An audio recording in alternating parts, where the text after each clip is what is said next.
নমস্কার বন্ধুরা, আমি আজকের পুরি বানিয়েছি। দেখো কত ফুলে উঠেছে। আমি প্রথমে ময়দাটাকে মেখে নেব। প্রথমে লবণ তেল দিয়ে ময়দাটাকে ভালো করে মেখে নিয়েছি। এখন একটু একটু জল দেব, ঠান্ডা জল দেব আর ময়দাটাকে মেখে নেব। ময়দাটাকে ভালো করে মাখতে হবে। ভালো করে না মাখাইলে দানা দানা থেকে গেলে ভালো হবে না। এই যে আমার মাখা হয়ে গেছে। এখন একটু তেল দিয়ে রেস্টে রেখে দেব। এই যে 10 মিনিটের জন্য আমি রেখে দেবো। আর এদিকে আমি পুরটা বানাবো।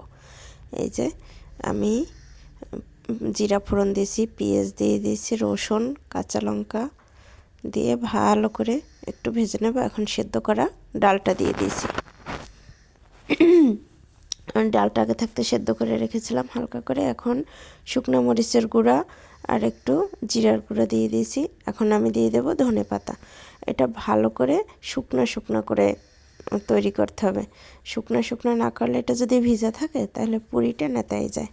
এই যে আমি ছোট ছোট লেচি কেটে নিয়েছি। লেচি কাটা হয়ে গেছে। এখন আমি এর ভিতর পুর ভরবো। এই যে একটু 4-5টা করে এই যে আমার সব পুরগুলো ভরা হয়ে গেছে। এখন আমি বেলে নিয়েছি। এই যে আমি ভেজেও নিয়েছি। দেখো কতটা ফুলকো ফুলকো হয়েছে। যদি